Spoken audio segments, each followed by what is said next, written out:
যে আওয়ামী লীগ বিএনপিকে মাফ করবে, জামাতকে মাফ করবে, কিন্তু এনসিপি আর গণ অধিকারকে মাফ করবে না। রাস্তায় দাঁড়াইয়া এনসিপি এবং গণ অধিকার রাস্তায় নেমে আওয়ামী লীগকে নিষিদ্ধ করছে। আমরা এখন রাস্তার একটা ঘুরি, আমরা এখন নিষিদ্ধের আমরা জেল কাটি, তাদেরকে কোনো ক্ষমা করা হবে না। এই আন্দোলন, এই রাজনীতি নির্বাচন পর্যন্ত হবে। আমরা আপনাদের সাথে আছি ইনশাআল্লাহ। কোন ধোঁকা দিয়ে আপনাদের ভোট দিতে পারবে না। আমরা আপনাদের সাথে কাঁধে কাঁধ মিলিয়ে এই নির্বাচনে বিজয় অর্জন করবো ইনশাআল্লাহ। শোনেন, আওয়ামী লীগ নিষিদ্ধ করছে কি আমরা বিএনপি নাকি গণ অধিকার এনসিপি? গণ অধিকার এনসিপি। গুলিস্তানের পরে বসে বসছিল কারা আওয়ামী লীগ নিষিদ্ধ করার জন্য? গণ অধিকার এনসিপি। যদি আওয়ামী লীগ গণ অধিকার আর এনসিপি নিষিদ্ধ না করতো তাহলে আওয়ামী লীগ নির্বাচনে মাঠে থাকতো। রাইট। নদীর কাছকে ছেড়ে দিলে 200 বছর ওই সিট আর পাওয়ার কোনো বিএনপির সম্ভাবনা। সুতরাং আমি আপনাদের দিকে তাকিয়ে তৃণমূল বিএনপি সিদ্ধান্ত নিয়েছে, আমি ঝুঁকি নিতে রাজি হয়েছি।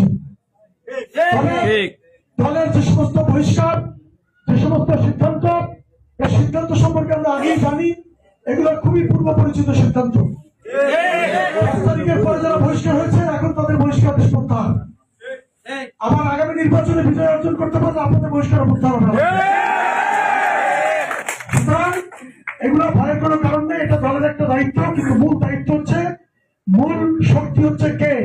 জনগণ।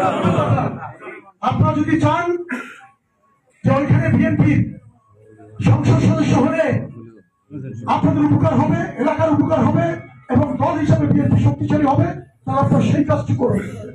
আর যদি মনে করেন 46 বছরের পুরনো পঙ্গু দল আরো 46 বছর ক্ষমতার বাইরে থাক ওখানে, তাহলে আপনারা যেটা ভালো করেন সেটা করেন।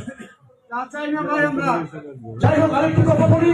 এখানে যেহেতু ঢাকায় এমনি আমি সদস্য প্রার্থী, চাইলে ভাই ঘুষের কথা বলাই রাখবে নাকি? খালি দলের মধ্যে থাকলে হবে?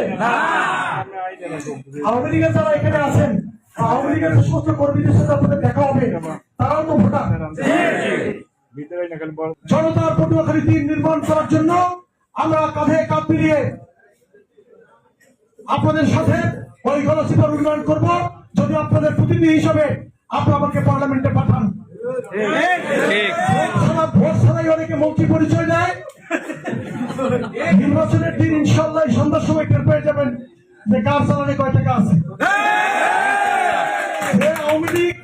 আওয়ামী লীগ সে নিজেই নিষিদ্ধ করেছে, সেই আওয়ামী লীগের ভোটে সে তার স্বপ্ন দেখে। এর চেয়ে বোকামি পৃথিবীতে আর কিছুই হতে পারে না। আওয়ামী লীগের বহু নেতার সাথে কথা বলেছি, তারা বলছে ভাই জীবনের সবচেয়ে কঠিন সময় দাঁড়ায়